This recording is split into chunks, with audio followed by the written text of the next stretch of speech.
Hello, नमस्कार, जोहार। स्वागत है आप सभी छात्रों का जीएस फाउंडेशन के इस ऑनलाइन प्लेटफॉर्म पे। दोस्तों, सबसे पहले तो मेरा आपसे ये रिक्वेस्ट है कि यदि आप इस वीडियो को देख रहे हैं, एंड तक ज़रूर देखिएगा। यदि वीडियो अच्छी लगे तो एक लाइक अवश्य कर दीजिएगा, दोस्तों के साथ शेयर कर दीजिएगा, और यदि आप भी इस चैनल पर नए हैं दोस्तों, तो चैनल को ज़रूर सब्सक्राइब कर लीजिएगा, बेल आइकन को प्रेस कर लीजिएगा। दोस्तों, मेरा यही प्रयास रहता है आपको बहुत ही कम समय में अधिक से अधिक कंटेंट उपलब्ध कराया जा सके, और मैं ऐसा हर वीडियो में करता हूँ दोस्तों। ठीक है, आज के सेशन में झारखंड जीके के महत्वपूर्ण प्रश्नों को कवर करेंगे विद फुल एक्सप्लेनेशन। तो वीडियो को एंड तक जरूर देखिएगा। चलिए शुरुआत करते हैं आज के सेशन। पहला सवाल आपके स्क्रीन पर है दोस्तों। झारखंड में किस स्थान पर फागुन शिवरात्रि के अवसर पर कुंडा मेला का आयोजन किया जाता है? आंसर कीजिएगा। झारखंड में किस स्थान पर फागुन शिवरात्रि के अवसर पर कुंडा मेला का आयोजन किया? सही आंसर हो जाएगा प्रतापपुर चतरा में किया जाता है।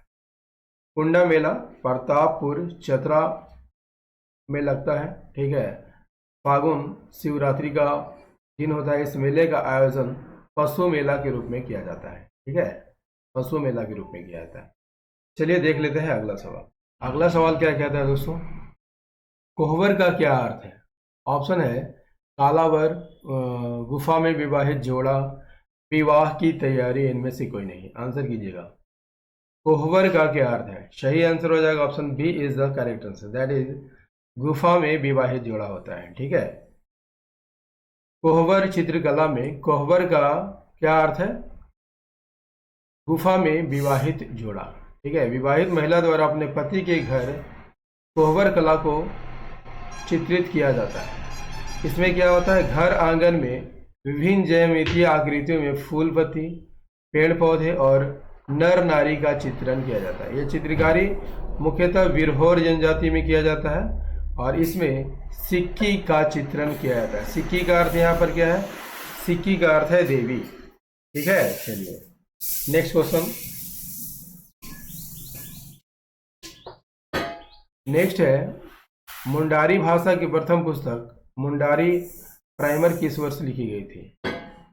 मुंडारी भाषा की प्रथम पुस्तक मुंडारी प्राइमर किस वर्ष लिखी गई? Answer is the 1873। मुंडारी भाषा का सर्वप्रथम पुस्तक कब लिखा गया था?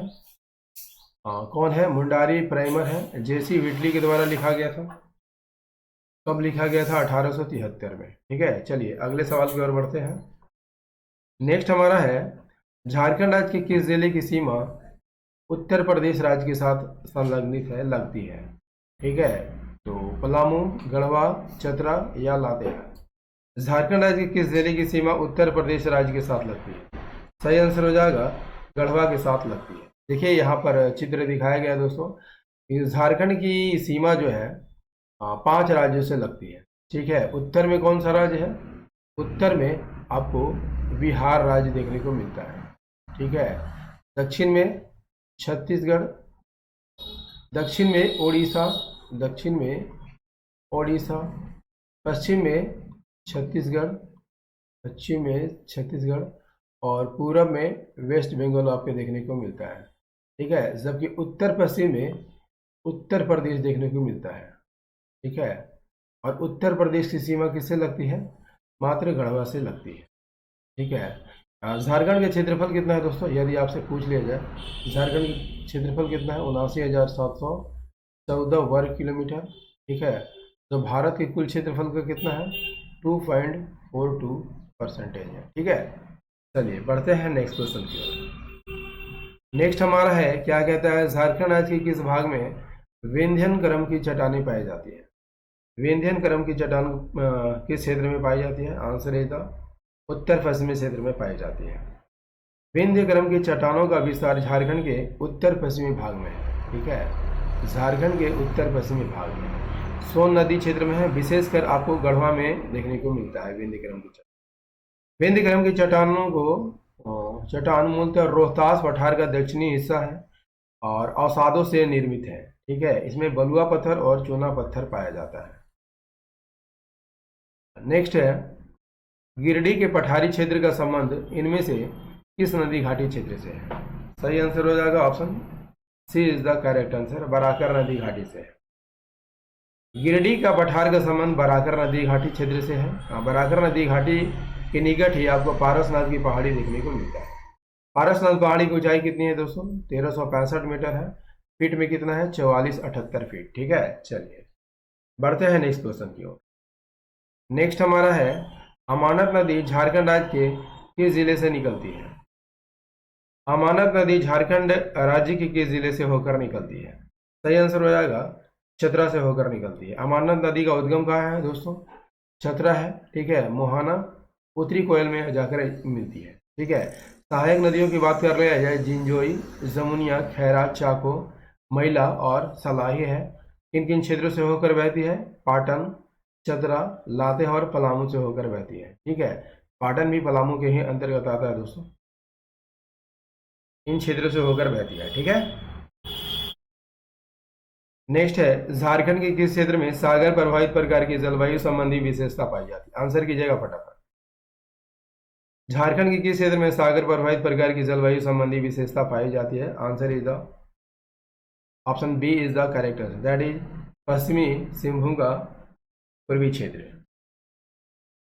सागर प्रभावित क्षेत्र के जलवायु प्रदेश कौन कौन है? पूर्वी सिंहभूम, सरायकेला खरसावां और पश्चिमी सिंहभूम का पूर्वी क्षेत्र। यहाँ पर बारिश कितनी होती है? 40 सेंटीमीटर से 152 सेंटीमीटर। नार्वेस्टर के प्रभाव क्षेत्र में आता है, जिसके कारण इस क्षेत्र में नार्वेस्टर से प्रभावित मौसमी घटनाएं देखने को मिलती है। मानसून से पूर्व ही यहाँ सामान्यतः तड़ित झंझावत देखा जाता है। यहाँ ग्रीष्मकाल में सर्वाधिक वर्षा, यह जो है ग्रीष्मकाल में सर्वाधिक वर्षा कराने वाली जलवायु है। क्लियर? चलिए दोस्तों, सेशन कैसा लग रहा है एक बार कमेंट करके जरूर बता दीजिएगा। ठीक है, आपके कमेंट का हमेशा इंतजार रहता है दोस्तों। आपके कमेंट ही है जो हमें ऊर्जावान बनाती है वीडियो बनाने के लिए। ठीक है, तो आप एक प्यारा सा कमेंट जरूर कीजिए। चलिए अगले सवाल का आंसर कीजिए। झारखंड के छोटा नागपुर क्षेत्र में मुख्यतः किस प्रकार की मिट्टी पाई जाती है? सही आंसर हो जाएगा option A is the correct answer, that is लाल मिट्टी पाई जाती है। लाल मिट्टी छोटा नागपुर में पाई जाती है दोस्तों, और झारखंड की सबसे प्रमुख मिट्टी है। विस्तार लगभग झारखंड के 90% भाग में है। फेरिक ऑक्साइड और बॉक्साइड की अधिकता है। ठीक है, यही कारण है इस मिट्टी का रंग जो है लाल होता है। ठीक है, अभ्रक मूलक लाल मिट्टी कहाँ पर पाई जाती है? अभ्रक मूलक लाल मिट्टी कहाँ पर पाई जाती है? हजारीबाग और कोडरमा क्षेत्र में पाई जाती है। जबकि लाल काली मिश्रित मिट्टी सिंहभूम और धनबाद के भागों में पाई जाती है। इसमें नीस और ग्रेनाइट के अवशेष हैं। ठीक है, और इसी से बने होने के कारण बना होता है। नाइट्रोजन और फास्फोरस और ह्यूमस की कमी होती है। ठीक है, इसी कारण जो उर्वरा शक्ति की कमी होती है, इसमें ज्वार, बाजरा, रागी, गन्ना, मूंगफली इत्यादि की खेती होती है। चलिए अगले सवाल का आंसर कीजिए। झारखंड राज्य में कुल कितने भूभाग पर संरक्षित वनों का विस्तार है? ठीक है, कितने प्रतिशत भूभाग पर संरक्षित वनों का विस्तार है?